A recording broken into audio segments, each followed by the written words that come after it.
We had this inflation number coming in. The media was painting it all wrong, saying it was a terrible inflation report. No, the core inflation number, which is what the Fed looks at as strips out food and energy. Yeah, but that's what the Fed looks at, and that's what they raise or lower rates based on. I gotcha. It was lower than expectations, so it was actually a pretty good inflation report. It just shows, and that was for March. That was during war territory. So it shows that a lot of traders believe you can look through this oil crisis, you can look through the war. There you have it, folks. Fox Business is telling you that if you just ignore skyrocketing food and gas prices, our economy isn't looking too bad. Here in America, average gas prices, the current price today, $4.11. Last week it was $4.14, and last month it was $3.67. You're going to see them come down really a lot. By the end of the year, it could be at around $72 a barrel, and I think maybe $3 a gallon. So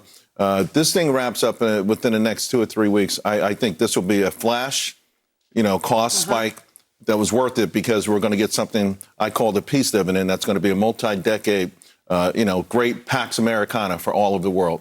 So you think it's going to go down? Because the president, you heard him on Maria's show over the weekend, he said, I don't know, it might not by the time midterms. I think he's being conservative.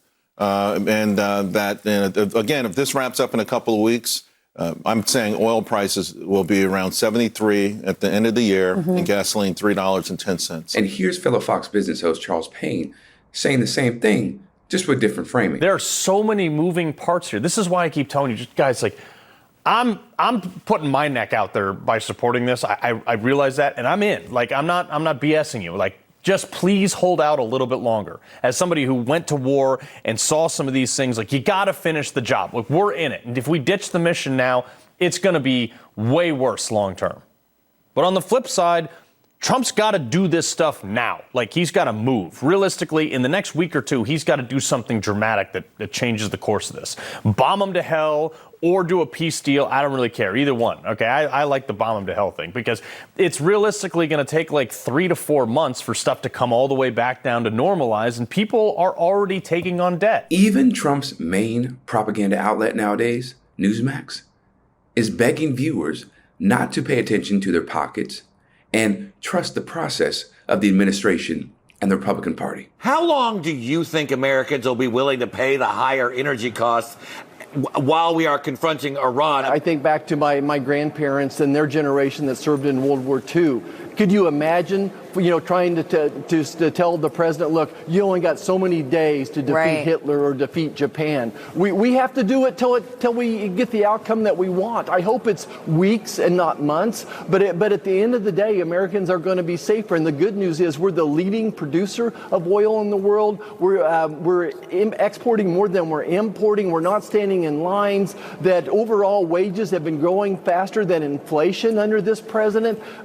Here it is. It's going to be tax day very soon, and Americans are going to get an extra $1,000 or $1,500 rebate as well. So I'm sorry the gas prices are going up, but help is on its way. And your national security, yes, is even more important than your pocketbook. The reason why these conservative outlets are using multiple different messaging strategies and messengers to sell the war to their audience is because they're banking on the fact if they hit you from enough angles about a topic that you'll believe it, that you'll have no choice but to understand or feel like, okay, I can see why we're doing X, Y, Z.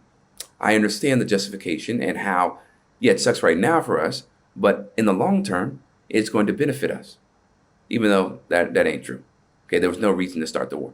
But also, Democrats can take advantage of this messaging strategy and flip it against Republicans, because they can say to their constituents and people on the fence about Republicans, they don't care about you. You see how they're justifying the war and trying to spin it as a positive and that it's all going to work out for us?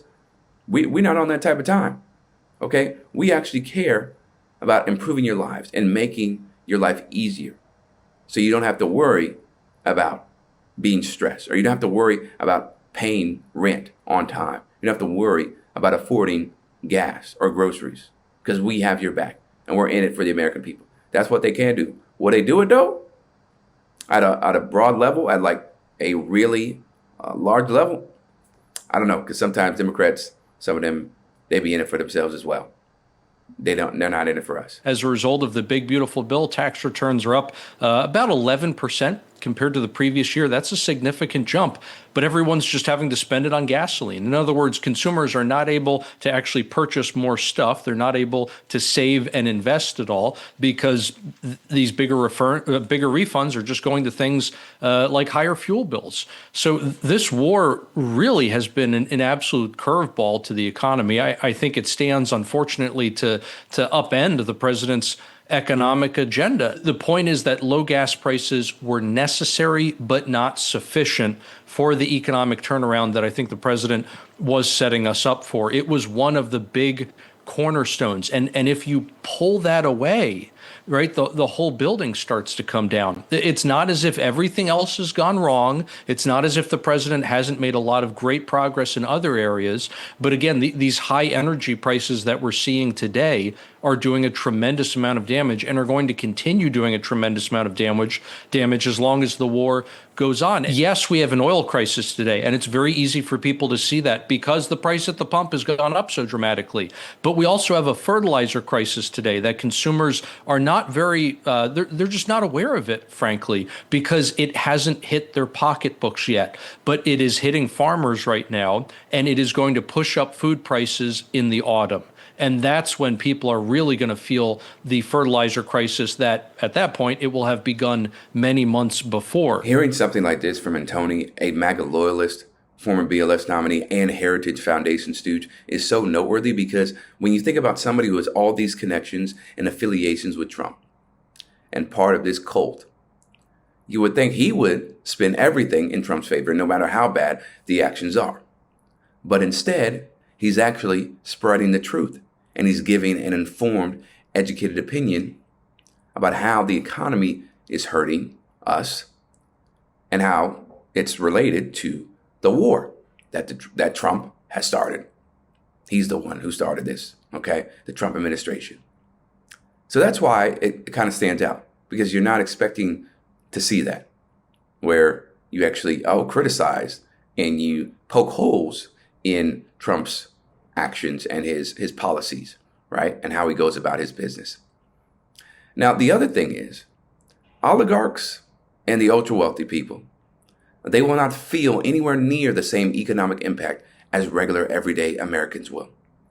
Okay, yeah, they'll have to pay more money for certain things just like other Americans, but they have so much money that it really isn't going to hurt them. They're not strapped for cash.